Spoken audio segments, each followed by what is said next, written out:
I did want to ask you a couple football questions. Number one, what's your read on the game?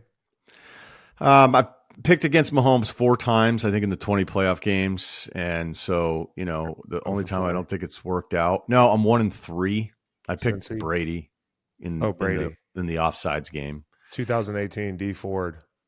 D Ford, yeah. Actually, I think the Chiefs had less penalties than the Patriots at that point, the refs were trying to get the Patriots to win. So that's kind of surprising. I just did a whole deep dive on this because I've been the center of all the officiating, not the center, but one of the punching bags of conspiracy theorists and Chiefs fans alike over the course of 2 weeks. Yeah, I don't think that they would want Kansas City in there all the time. It's kind of like the NBA lottery stuff. And it's like, did you really think that the NBA would want Tim Duncan and Victor Wembanyama in San Antonio? Yeah, yes, dude. Oh yeah, let's put them in this market. Right. So that's not really anything I'm thinking about. I think this Eagles team is absolutely loaded.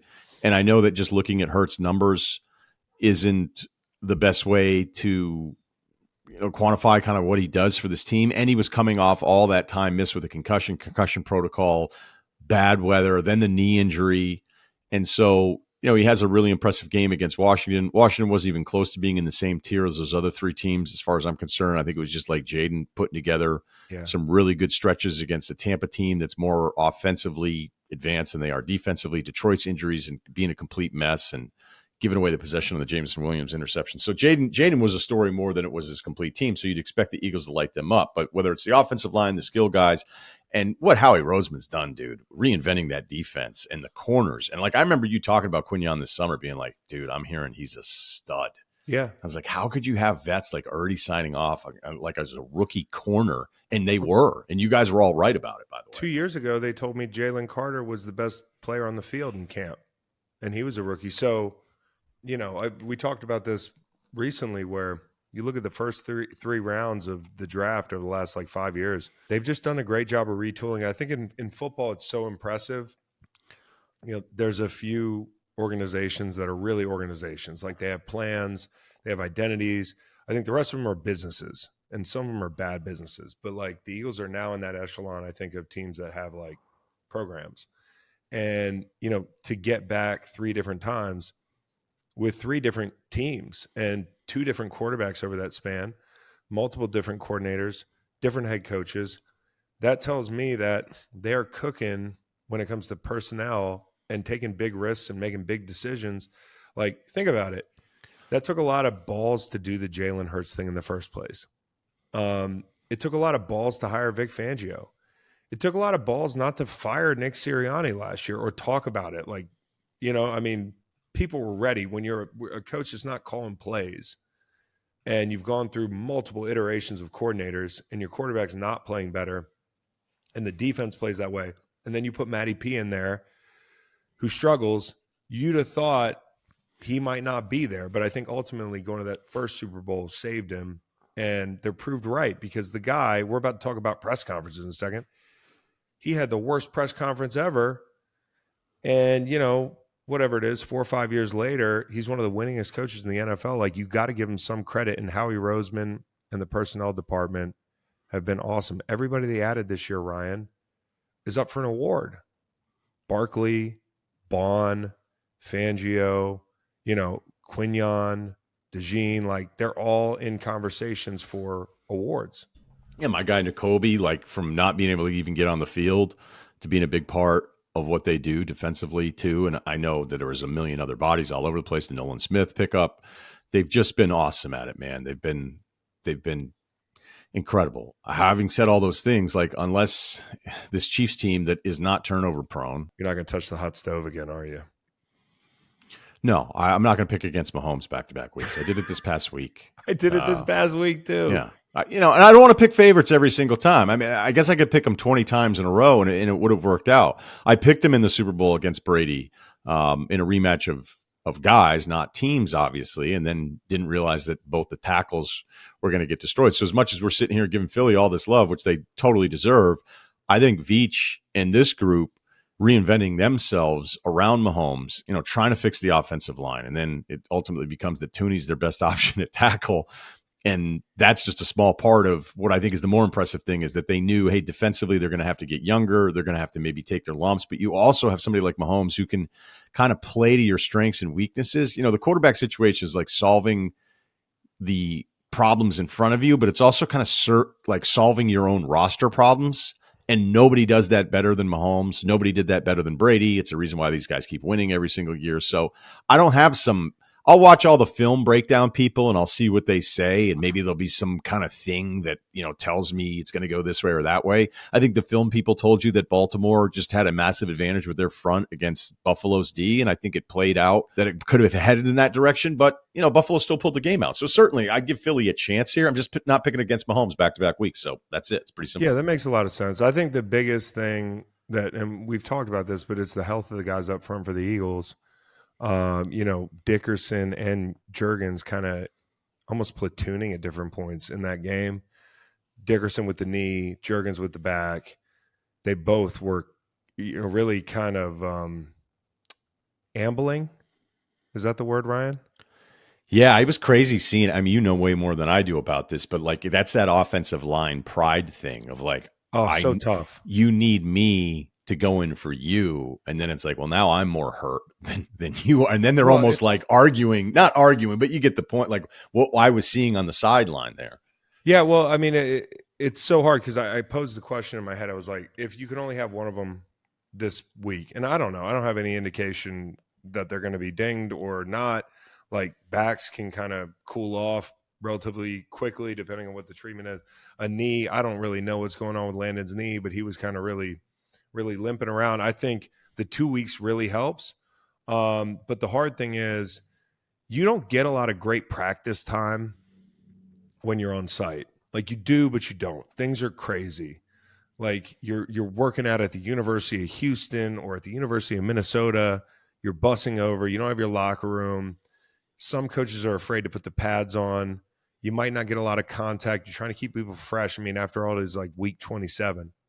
And so if those guys aren't getting reps this week, that worries me a little bit. And especially if Cam's down. And I'm not saying Landon isn't a damn good player. Landon, to me, is one of the best players on the offensive line.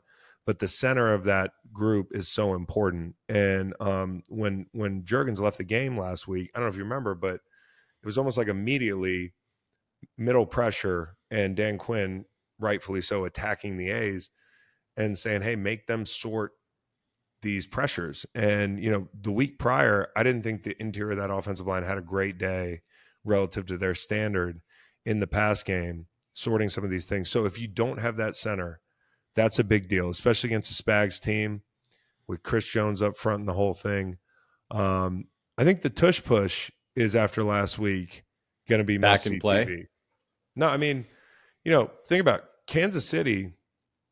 I mean, now Buffalo's not quite as proficient at it, and I don't know why it's always like, hey, let's make him go left. Like on 4th and inches, let's try to go over the left guard. I know Chris Jones is over there, but how did it work out? I think Kansas City has shown enough to make you think this could be not an automatic, when it comes to, and that's such a key play for them because it kind of allows them to call the game in a way that they want to call the game. You can be less aggressive on 3rd and 5, because if we fall forward for 9 feet, we're going to just do this shit. Right. And so that definitely matters. And I think that the thing also on the other side of the ball, Vic Fangio's rep is we're going to make you earn it, right? We're going to make you drive the field. Most teams can't go 10, 12 plays without making a mistake, quite frankly. And Mahomes has, to his credit and to Kansas City's credit and Andy Reid's credit, they have just – it's been a metamorphosis from the Tyreek Hill explosives days to – and you saw the growing pains last year with some less than perfect targets outside – death by 1,000 paper cuts. And they're so good at it. They're so good at it. And you think about being explosive. I mean, they can be explosive in 5-yard chunks. And I think Kelce also is such a chess piece this week because of the defense that the Eagles play and being a zone match team. You can kind of get the matchup you want on Kelce out in the field. But I think it's going to be a total chess match. And, Spags is not somebody I like sitting across the board from, but the Eagles have a better roster. Like that to me it's hard to argue against that. Head coach, quarterback, hey, we're not saying Jalen can't win it.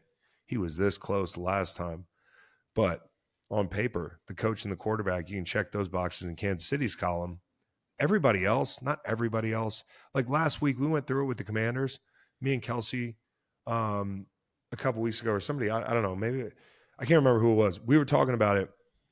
How many Commanders players would you have drafted over Eagles players?